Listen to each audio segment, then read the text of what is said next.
mengajarkan jalan-Mu Tuhan kepada kami, sehingga kami dapat berjalan dalam jalan-Mu itu. Kami rindu tiap-tiap hari, waktu kami melakukan segala aktivitas kami melakukan semua aktivitas itu sesuai dengan apa yang Kau kehendaki. Sebab itu kami bersyukur hari ini Tuhan, kami dapat datang ke rumah-Mu, kami beribadah bersama-sama. Dan puji-pujian yang kami naikkan menolong kami untuk dapat melihat lagi bahwa hidup kami bukanlah masalah kami, permasalahan kami, dan hidup kami bahkan bukanlah pusat dari kehidupan kami Bapa. Sesungguhnya Engkaulah yang menjadi pusatnya. Puji-pujian kami mengajarkan hal itu. Sehingga Tuhan waktu kami pulang dari tempat ini, biarlah hidup kami selaras dengan apa yang kami nyanyikan hari ini. Bahwa Tuhanlah yang utama. Tuhanlah yang memampukan kami berhadapan dengan tantangan apapun dalam hidup kami. Dan hari ini Tuhan waktu kami baca firman Tuhan, tolong kami untuk dapat memahami firman ini sehingga kami dapat melakukannya dalam hidup kami. Terpuji nama-Mu Bapa. Di dalam dan melalui Yesus Tuhan Juru Selamat kami yang hidup kami berdoa. Amin. Silakan duduk Bapak Ibu Saudara.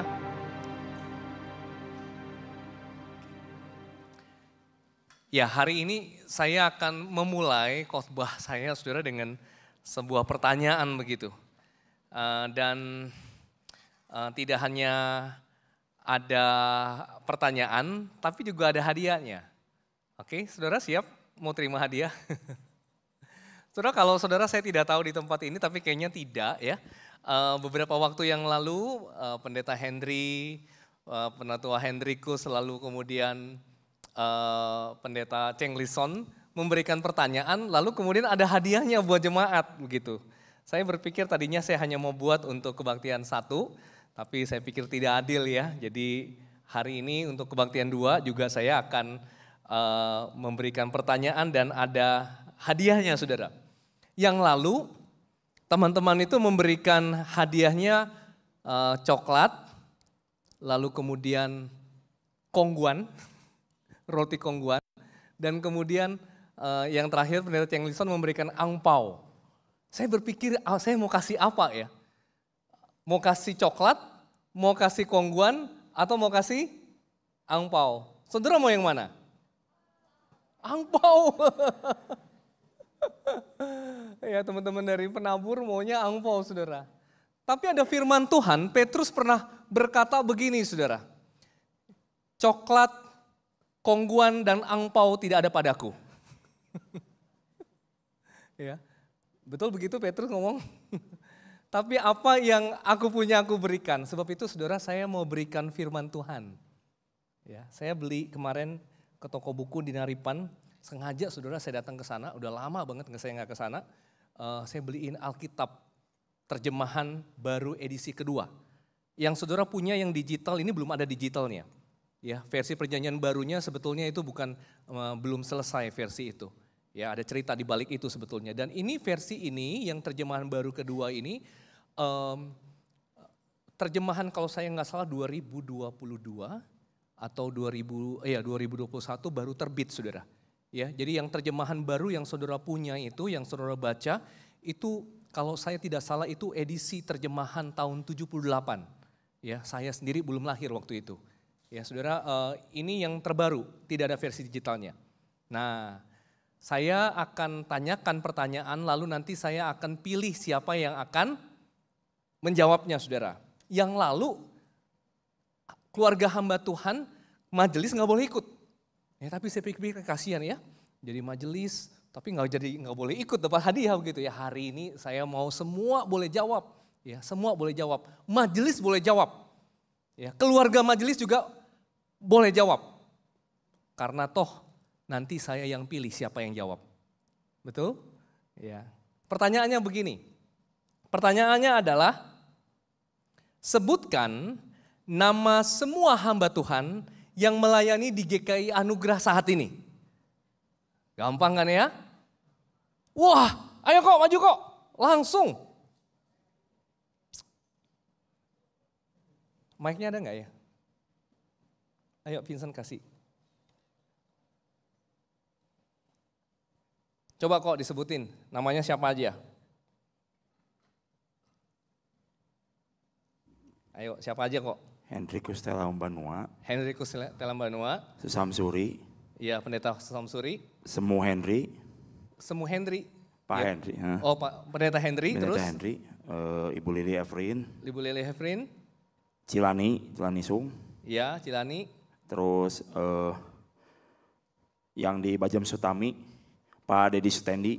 Pak Dedi Stendi, terus? Terus yang di sini, Koroni. Iya, untuk saya disebutin teman-teman ya. Cisiani Telambanua. Yang di sekolah minggu belum disebutin kok. Yang di sekolah minggu mah Civero, Veronica. Sama siapa? Udah sih tahu saya itu. Yang di remaja belum disebutin? Yang di remaja mah, kalau bukan Evangelis Katerina ya, bukan. Sun itu Sun. Udah sih itu sih saya ingat gitu. Namanya penginjil Gebi. Di sekolah minggu ada satu lagi namanya penginjil Jessica. Kasih nggak ya? Udah menanti ya Kobe. Saudara, karena gereja kita namanya GKI Anugerah. Jadi saya kasih, kalau namanya GKI Betel saya nggak kasih. Ya. Tapi baca dulu kok, di sini ada tulisannya nih. Coba baca tulisannya apa. Bacalah Alkitab ini tiap hari. Doakanlah hamba-hamba Tuhan GKI Anugerah. Oke, jadi sudah dapat Alkitabnya, harus baca tiap hari dan doakan tadi nama-nama hamba Tuhan. Terutama saya ingat ya kok. Ya pasti Koroni. Ya kasih tepuk tangan, saudara. Saudara, kenapa saya minta saudara mengingat nama hamba-hamba Tuhan dan kemudian ya tidak hanya si Koko yang kemudian disuruh doa, tapi saudara juga harusnya berdoa buat hamba Tuhan. Kenapa doa buat hamba Tuhan? Kenapa saudara? Karena doa adalah dukungan terbaik, dukungan yang paling baik saudara, yang saudara boleh bisa berikan kepada hamba-hamba Tuhan di GKI Anugerah saudara. Karena ada kalanya saudara, kami mengalami situasi-situasi yang kami tidak bisa ceritakan kepada saudara. Ada kalanya kami sakit, ada kalanya pelayanan yang dilakukan itu juga burn out. Saudara, kalau dulu saya kerja di sekolahan, setelah pulang jam 4 sore, saya bisa tidak kemudian terkait lagi dengan kerjaan saya, betul? Ya, tetapi pelayanan di gereja tidak bisa seperti itu. Saudara, itu pelayanan yang terus berjalan, bergulir dan membutuhkan dukungan doa dari saudara semua, saudara. Tapi kemungkinan besar waktu saya bicara seperti ini ada orang yang berpikir, Pak Pendeta, kapan kalau begitu saya didoakan? Saudara, tentu sekali kami ingin mendoakan rekan-rekan sekalian lifters yang ada di sini. Sebab itu jangan sungkan datang kepada saya langsung, datang kepada rekan-rekan hamba Tuhan yang lain supaya kami bisa berdoa. Karena kadang kami tidak tahu persoalan spesifik yang saudara sedang alami. Sebab itu jangan sungkan datang saudara. Kami senang untuk bisa mendoakan saudara. Atau mungkin WhatsApp atau telepon kita bisa berdoa di telepon juga. Nah saudara, kenapa berkaitan dengan doa? Karena saya percaya begini saudara. Ya.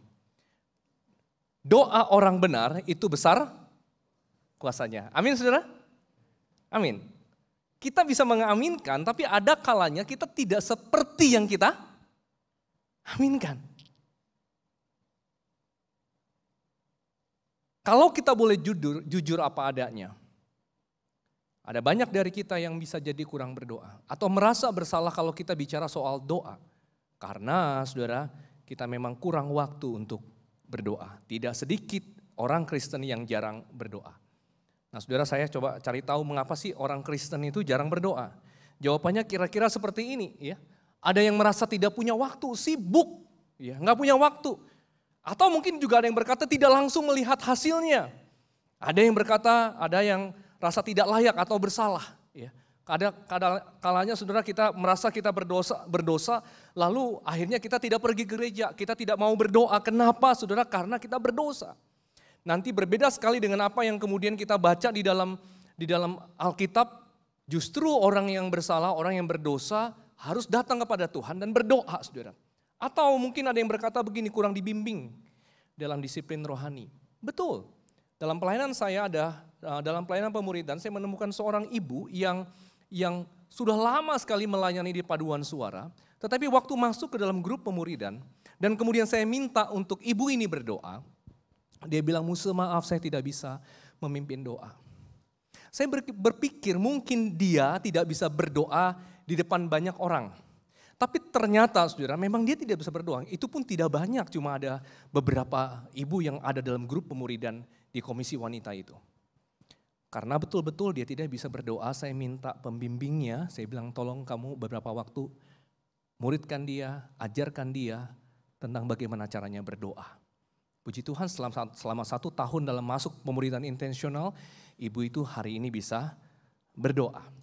Ada juga pemuda yang berasal dari kepercayaan yang lain, dia bertobat lalu kemudian dia dibaptis, saudara.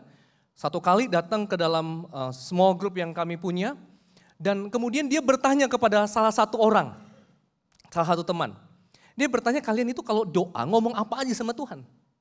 Ayo Bapak Ibu, lifters kalau berdoa ngomong apa sama Tuhan? Puji Tuhan, hari ini Persib juara deui. Ya, juara lagi. Ngomong cabai, ngomong tentang makanan, ngomong tentang apa? Saudara, orang ini gak punya pengalaman dengan doa karena memang dia seumur hidupnya sampai detik dia percaya Tuhan, dia gak pernah berdoa. Lalu ada teman yang memberitahu kalau berdoa kita ngomong ini sama Tuhan, kita ngomong ini. Saudara, ada orang yang memang tidak tahu bagaimana caranya berdoa. Murid-murid Tuhan Yesus sendiri pernah berkata kepada Tuhan Yesus, kan, ajarkanlah kami berdoa. Saudara, ada orang yang tidak berdoa juga karena mengandalkan kekuatannya sendiri. Buat apa berdoa? Kamu tahu, lihat ada makanan, ada fasilitas, ada semua yang tersedia ini. Kalau aku gak bekerja, gak ada semuanya ini. Ini bukan karena doa. Bisa jadi betul, tetapi itu bukan seluruh kebetulan, seluruh kebenaran yang ada. Tidak seperti itu, nanti kita belajar apa yang firman Tuhan katakan, saudara. Tapi yang terakhir ini, saudara. Ada orang yang terjebak pada kegiatan rohani, tapi tanpa relasi pribadi dengan Allah. Sibuk pelayanan. Saudara, saya mengikuti sebuah lecture online, lalu kemudian dosennya bilang begini, dalam kenyataannya salah satu cara kita melarikan diri dari kehidupan doa justru adalah melalui pelayanan. Kita sibuk ini dan itu dalam pelayanan dan berpikir Tuhan pasti mengerti saya sibuk. Tetapi Tuhan tidak menerima alasan itu. Bahkan katanya para bapak gurun, orang-orang yang menyendiri di dalam gua-gua dan tulisan-tulisannya banyak memberikan, The Father of Desert ini banyak memberikan banyak kontribusi berkaitan dengan doa, pernah berkata begini, saudara, kesibukan, busyness adalah kemalasan rohani. Aktivisme yang terus-menerus, maksudnya kegiatan yang terus-menerus justru menjauhkan kita dari prioritas utama, yaitu hubungan pribadi dengan Allah. Bahkan banyak orang yang sibuk dengan aktivitas amal, filantropis, tetapi aktivitas baik tersebut tidak bisa menjadi pelarian dari hubungan sejati dengan Tuhan. Saudara, bisa saja kita bersikap bahwa kita mengaminkan bahwa kuasa doa itu besar kuasanya. Doa orang benar besar kuasanya. Tetapi saudara, ternyata doa tidak menjadi respon utama kita pada waktu kita berhadapan dengan kehidupan. Doa tidak menjadi sebuah tindakan natural dari kita. Sebab itu dalam eksposisi kita di surat Yakobus dan ini yang terakhir, di minggu ini kita akan membahas tentang doa yang mengubahkan. Apa maksudnya? Apa yang dikatakan surat Yakobus tentang doa? Di minggu yang pertama, saudara, kita bahas tentang bagaimana kita melihat ujian, sikap kita melihat ujian yang Tuhan izinkan dalam hidup kita. Minggu kedua kita bicara tentang bagaimana kita itu tidak hanya bisa menjadi orang yang mendengar firman tapi juga kita melakukan. Minggu ketiga kita bicara love in actions. Kalau kita beriman kepada Tuhan, kita harus percaya, kita harus juga berkontribusi terhadap hidup orang-orang yang ada di sekitar kita. Dan yang terakhir, saudara, kita bicara soal doa. Saya mendorong lifters kalau belum baca surat Yakobus sampai selesai, saudara selesaikan di dalam bulan ini. Karena cuma 5 pasal, saya yakin tidak sampai 1 jam rekan-rekan bisa menyelesaikan semua surat Yakobus. Cuma 5 pasal, saudara. Nah, saudara, bagian dari surat Yakobus yang banyak membahas tentang doa adalah di bagian akhir dari surat ini. Mari kita buka bersama Yakobus 5 ayat 13-18. Yang dapat Alkitab langsung bisa pakai Alkitabnya ya. Yakobus 5 ayat 13-18 di bagian belakang. Saya bacakan buat kita semua. Kalau ada seorang di antara kamu yang menderita, baiklah ia berdoa. Kalau ada seorang yang bergembira, baiklah ia menyanyi. Kalau ada seorang di antara kamu yang sakit, baiklah ia memanggil para penatua jemaat supaya mereka mendoakan dia serta mengolesnya dengan minyak dalam nama Tuhan. Ayat 15. Doa yang lahir dari iman akan menyelamatkan orang sakit itu dan Tuhan akan membangunkan dia. Dan jika ia telah berbuat dosa, maka dosanya itu akan diampuni. Karena itu hendaklah kamu saling mengaku dosamu dan saling mendoakan supaya kamu sembuh. Doa orang yang benar sangat besar kuasanya dan ada hasilnya. Bagian ini berbeda dengan terjemahan baru yang pertama, saudara. Doa orang yang benar sangat besar kuasanya dan ada hasilnya. Elia adalah manusia biasa sama seperti kita. Dan ia telah bersungguh-sungguh berdoa supaya hujan jangan turun. Dan hujan pun tidak turun di bumi selama 3 tahun dan 6 bulan. Ayat 18. Lalu ia berdoa lagi dan langit menurunkan hujan dan bumi pun mengeluarkan buahnya. Saudara, kita perlu ingat kembali bahwa di dalam suratnya Yakobus itu berhadapan dengan orang-orang percaya yang kepercayaannya kepada Tuhan itu tidak terwujud dalam perbuatan. Atau dengan kata lain, saudara, orang-orang percaya yang ada di perantauan yang mungkin sebagian besar berasal dari agama Yahudi, orang Yahudi, mereka ini adalah orang yang punya iman kepada Kristus tetapi imannya itu tidak mempengaruhi kehidupan mereka, saudara. Jadi waktu dia menulis bagian ini, Yakobus memulai dengan kalimat-kalimat seperti ini. Kalau ada yang sakit, kalau ada yang menderita, pada waktu gembira, pada waktu mengunjungi orang yang sakit, orang yang percaya kepada Tuhan Yesus itu harus berdoa. Bahkan Yakobus menulis begini, saudara. Jika ia telah berbuat dosa, maka dosanya itu akan diampuni. Karena itu hendaklah kamu saling mengaku dosamu dan saling mendoakan supaya kamu sembuh. Dengan kata lain, saudara, kalau ada dari kamu yang bahkan jatuh dalam dosa, doakan mereka. Bawa orang itu kepada Tuhan. Bukan kemudian kita singkirkan dia, bukan. Tapi saudara, kalau ada orang yang jatuh dalam dosa, dosa apapun, bawa orang itu ke dalam doa-doamu.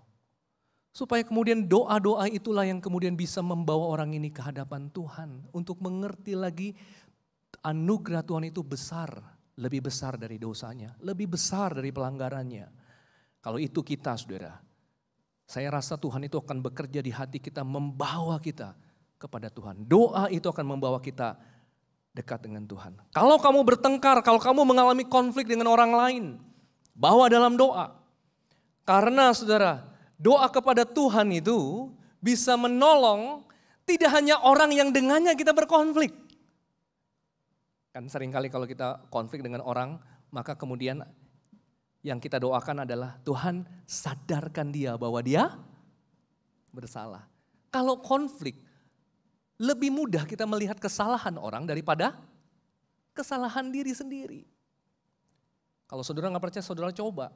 Saudara doakan, Tuhan sadarkan dia, tolong dia sadar bahwa dia berdosa, dia bersalah. Saudara, di dalam doa itu, Tuhan itu akan mengungkapkan bahwa yang salah, yang berdosa, tidak hanya orang yang dengannya kita berkonflik.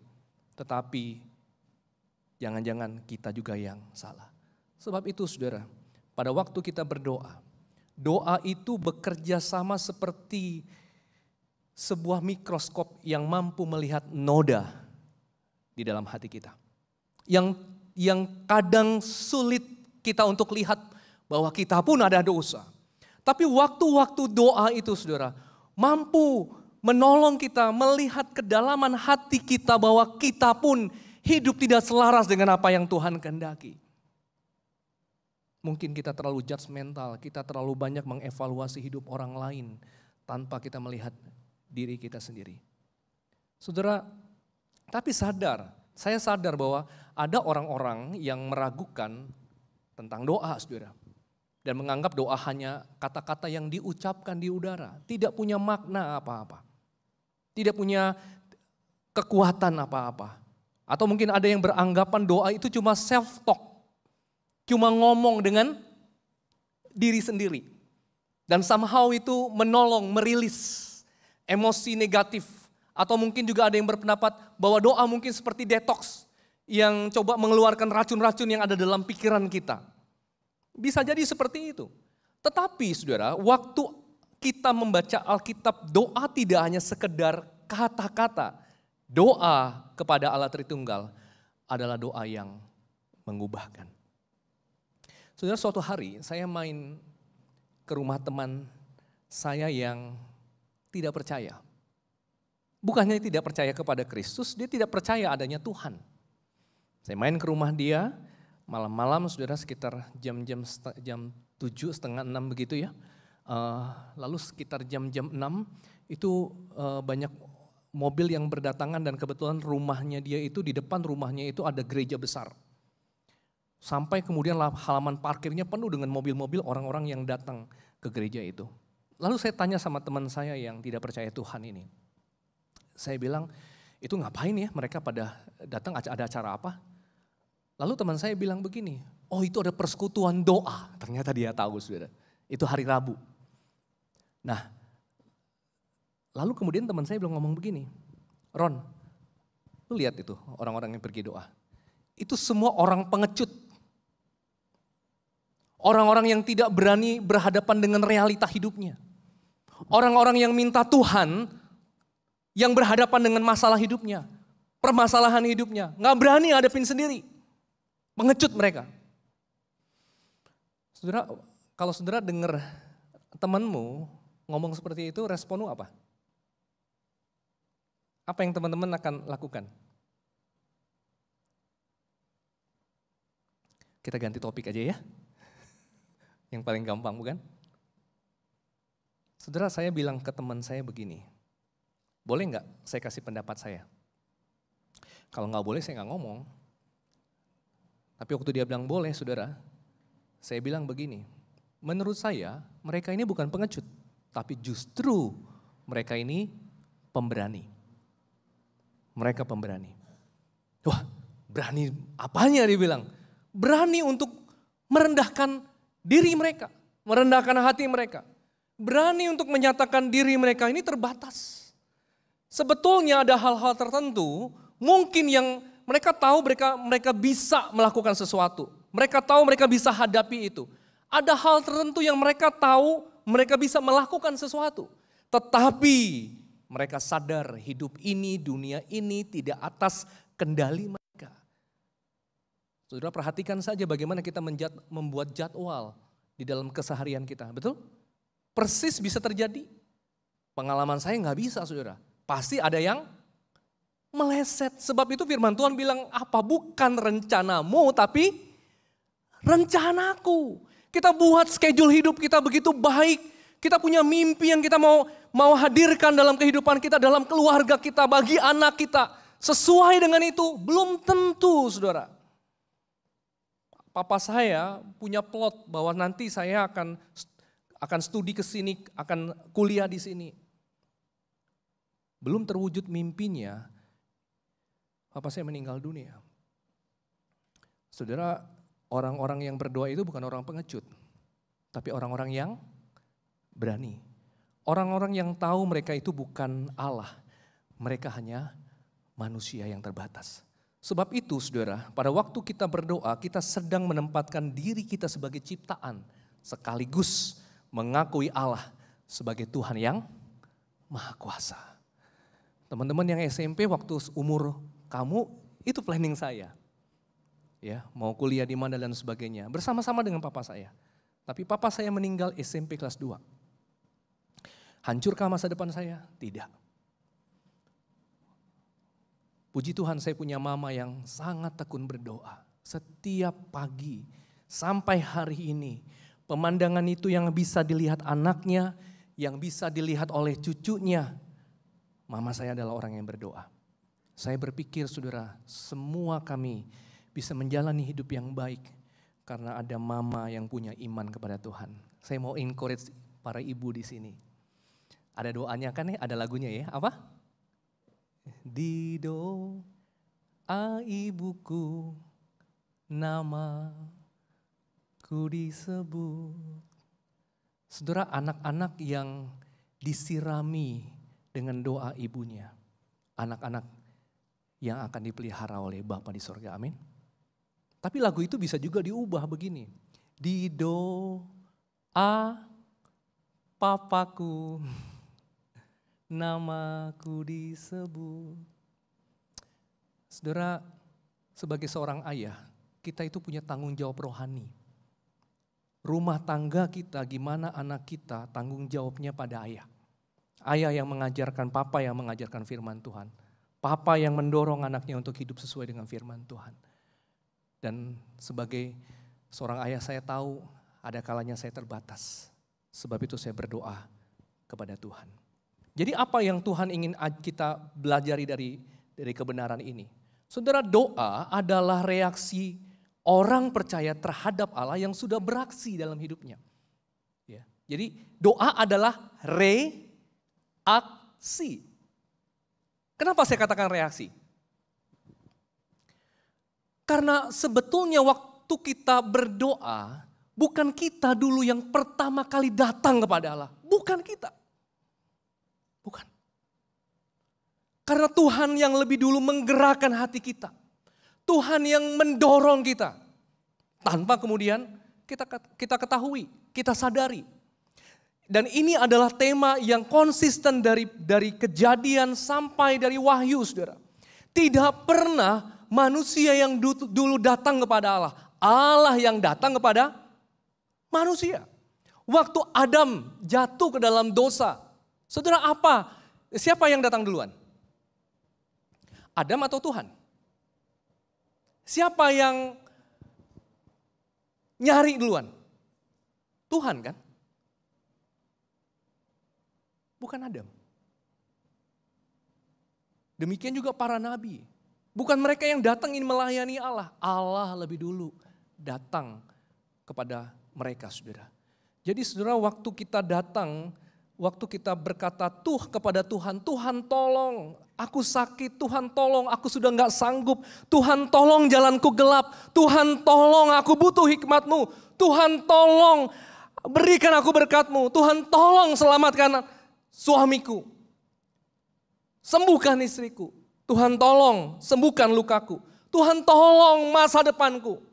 Saudara, kalimat-kalimat itu adalah kalimat yang muncul karena Tuhan sudah bekerja di dalam diri kita. Dialah yang menggerakkan kita untuk menyadari bahwa Allah adalah Tuhan yang layak dipercayai. Jadi kita bereaksi atas aksi yang Allah lakukan di dalam diri kita. Sebab itu saudara, doa juga adalah ekspresi ketergantungan kita kepada Allah.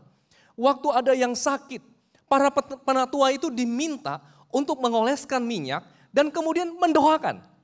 Kenapa? Kita mungkin baca kalimat ini biasa saja. Tapi ingat saudara, surat Yakobus ditulis untuk orang-orang percaya yang imannya tidak terwujud di dalam kehidupannya sehari-hari.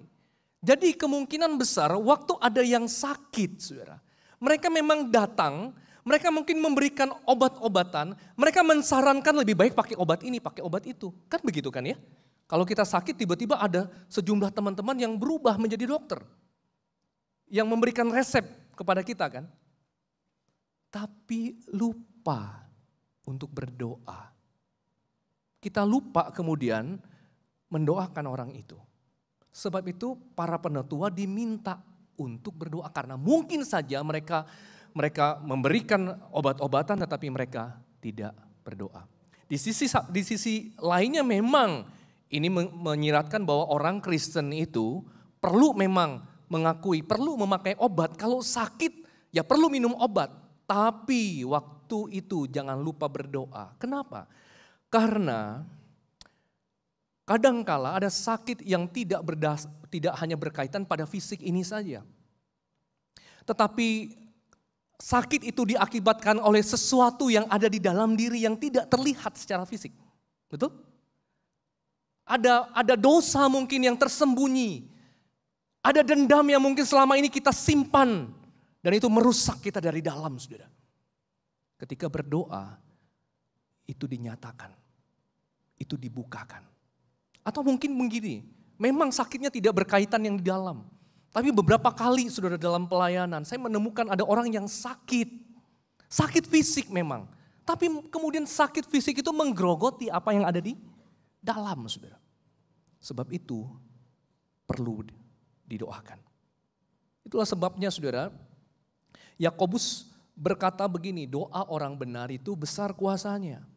Saya membaca sebuah komentar yang berkata, ayat ini memang bisa diartikan bahwa kuasa doa itu terletak pada orang benar. Tidak, kuasa itu terletak pada diri Allah. Kuasa Allah lah yang memberikan hasil pada doa-doa kita. Tetapi orang yang hidupnya dibenarkan oleh Kristus dan yang berusaha hidup sesuai dengan kehendak Allah adalah orang yang di dalam dirinya kuasa Allah menjadi nyata. Doa dari orang-orang seperti inilah kuasa Allah dinyatakan.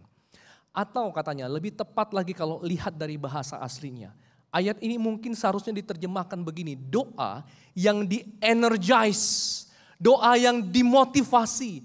Doa yang digerakkan oleh Allah. Ada hasilnya. Saudara, karena Tuhan itu tidak meminta kita agar dia tahu apa yang kita butuhkan. Tuhan tidak meminta waktu kita berdoa, kita memberitahu Tuhan apa yang dia tidak tahu. Dia sudah tahu dulu apa yang kita butuhkan dan acap kali saudara, apa yang kita butuhkan, kita pikir kita butuh, bukan itu kebutuhan kita.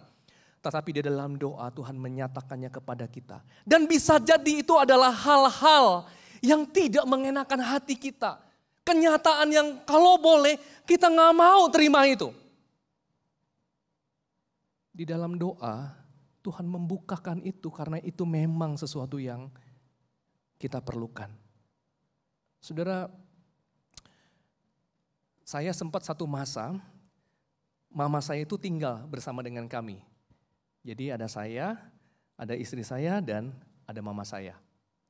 Nah saudara, bagaimana hidup antara mertua dan mantu? Damai sejahtera terus? Siapa yang di sini punya mantu dan mertua yang tinggal serumah? Kalau ada, haleluya saudara ya. Saudara, satu kali Sela bersama dengan mama saya itu diem-dieman. Hari pertama diem, hari kedua diem, hari ketiga diem. Itu rumah padahal waktu itu saya tinggal di rumah yang besarnya tidak lebih dari apartemen, saudara. Ya, ada 2 kamar memang, tapi kecil sekali. Ya nggak mungkin nggak ketemu kan, tapi diem-dieman. Ya, istri diem, istri diem, mama diem. Yang bingung siapa? Saya pikir ya, Tuhan Yesus aja pada hari yang ketiga bangkit dari kubur kan. Ini 3 hari masih diem-dieman. Hari yang ketiga saya datangi istri saya ngomong. Awalnya nggak mau ngomong tapi saya bilang, Sel, kamu kenapa sama mama? Udah 3 hari diem-dieman. Tanya sana sama mamamu. Saya pergi ke mama saya, Ma, kenapa diem-dieman? Tanya sama istrimu. Saudara, pusing gitu kan ya?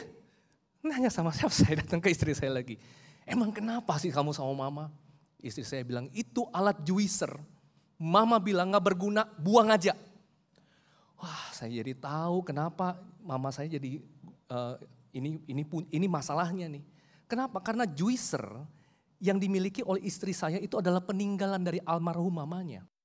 Jadi saudara, itu bukan hanya juicer tapi ada nilai sejarahnya. Ya, ada nilai kasihnya. Mungkin dulu mamanya bikin jus dari alat itu. Ini nilainya banyak saudara. Jadi ketika mama saya bilang buang aja alatnya. Wah, tersinggung. Lalu istri saya juga bereaksi. Setrika disembunyiin. Aduh, waktu saya datang sama mama saya, kenapa ma? Itu setrika disembunyiin sama istrimu. Mama gak bisa nyetrika. Saya ngomong sama istri, kenapa lu sembunyiin? Ya supaya mama gak usah kerja, gak usah capek-capek. Aduh repot ya. Lalu saya bilang saya bilang ke istri saya udahlah, minta maaf lah sama mama. Istri saya bilang begini, saya kalau hati saya di sini belum plong, tangan gak bisa begini. Mateng saudara. Oke, saya ke mama. Ma, udahlah, mama kan jadi orang Kristen lebih lama dari kami kan. Tolong ma, udah minta maaf aja sama Sela. Saudara tahu mama saya ngomong apa? Mama saya ngomong begini. Tidak ada sejarahnya mertua minta maaf sama mantu. Ayo suami-suami kalau dalam kondisi seperti ini mau bilang apa? Saya bilang begini. Kalau tidak ada ceritanya, kita buat hari ini mah. Kan saya pengkhotbah gampang bikin ilustrasi bukan? Saya lihat jam, udah jam 9, saya bilang, ma saya mau pergi kerja dah. Saya pusing dengan kalian ya. Memang dari dulu saudara, wanita itu memang membawa kita dalam dosa. Saya masuk ke mobil, saya panasin mobil. Waktu saya tunggu mobil saya panas. Dalam hati saya berdoa. Saya berdoa, saya bilang begini, Tuhan tolong biar damai sejahteramu Engkau tahu dulu dalam keluargaku. Malu keluarga pendeta. Kalau jemaat tahu bagaimana. Saudara doa yang singkat sederhana itu gak lama kemudian istri saya datang ke mobil. Dia ketok jendela, saya bilang kenapa lagi.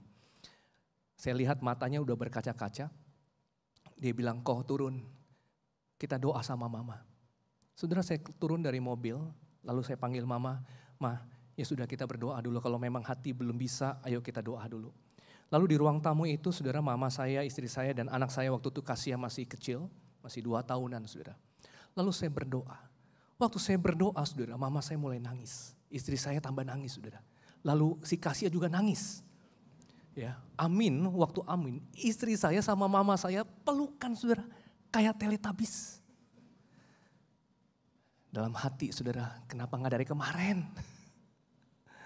Saudara apa yang saya mau katakan begini, apa yang terjadi di dalam keluarga saya juga mungkin adalah apa yang juga terjadi dalam keluarga Bapak Ibu Saudara, keluarga lifter sekalian. Kejadian-kejadian yang kecil yang biasa, bisa terjadi kapan saja. Tetapi yang kecil gini saudara kalau tidak ada intervensi Tuhan di dalamnya, bisa kemudian bereskalasi, meningkat, jadi problem yang besar. Sampai kemudian ada permusuhan dalam keluarga yang gak tahu kapan kemudian damai sejahtera itu, konflik itu bisa diselesaikan. Mungkin saja saudara-saudara mengalami hal-hal yang seperti ini terjadi dalam keluargamu. Yang bisa tidak selesai bertahun-tahun, datanglah dalam doa. Karena doa itu mengubahkan, doa itu memulihkan, doa itu menyembuhkan luka. Doa itu bisa membawa kita untuk melakukan apa yang Allah kehendaki dan bukan apa yang kita kehendaki. Dan Yesus adalah teladan kita. Dia pernah berdoa, Tuhan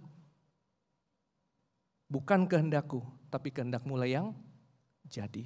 Dia jadi teladan kita. Lalu apa yang kita perlu lakukan saudara?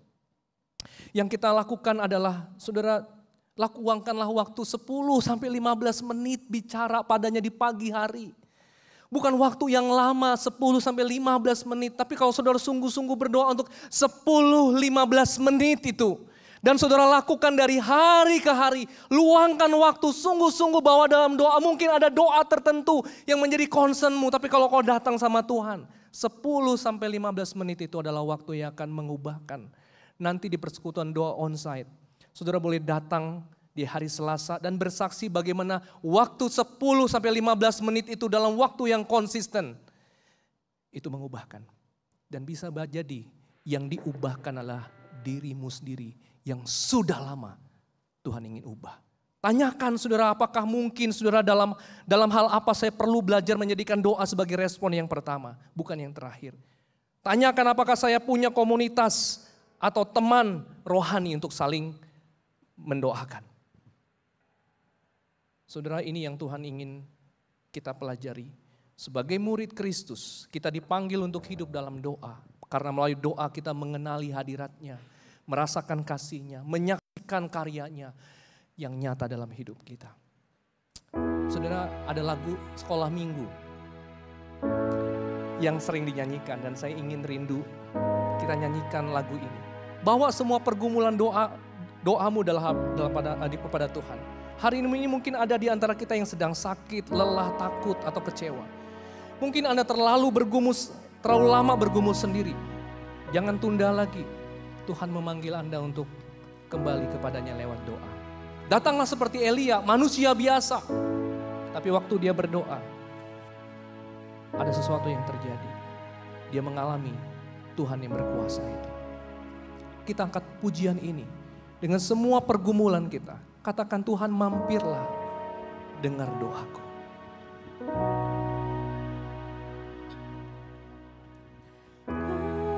Mampirlah, dengar doaku.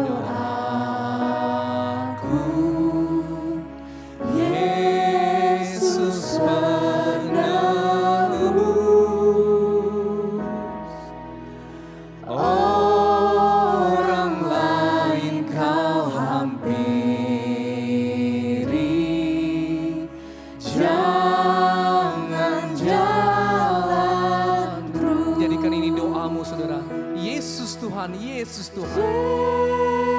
Yesus Tuhan, dengar doaku. Orang lain kau hampiri, jangan jalan di hadapan tata rahmat aku menyembah. Di hadapan tata rahmat aku menyembah. Aku tunduk dalam penyesalan Tuhan. Tunduk dalam penyesalan. Tuhan tolonglah. Oh Yesus Tuhan. Yesus Tuhan, dengar doaku. Orang lain kau hampiri,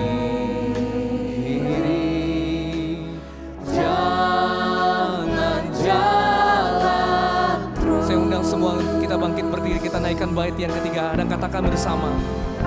Oh, ini saja andalanku, jasa kurbanku. Hatiku yang hancur lulu Tuhan, hatiku yang hancur lulu, buatlah sembuh. Oh Yesus Tuhan, Yesus Tuhan, dengar doaku. Orang lain kau hampiri, jangan jalanku. Yesus Tuhan, Yesus Tuhan, dengar doa kami ya Bapa. Dengar doaku. Orang lain kau hampiri, jangan jalan terus. Musik memainkan lagu ini dengan lembut. Saudara, berdoalah kepada Tuhan. Minta Tuhan pulihkan hubunganmu dengan Tuhan. Jadikan doa prioritas utamamu kegiatan rohanimu, center hidupmu. Sehingga kita dapat membawa hidup kita, semua problem kita, masa depan kita, anak kita, pasangan yang kita kasihi, bahkan mungkin perusahaan kita, pekerjaan kita, ke dalam tangan Tuhan yang berkuasa itu.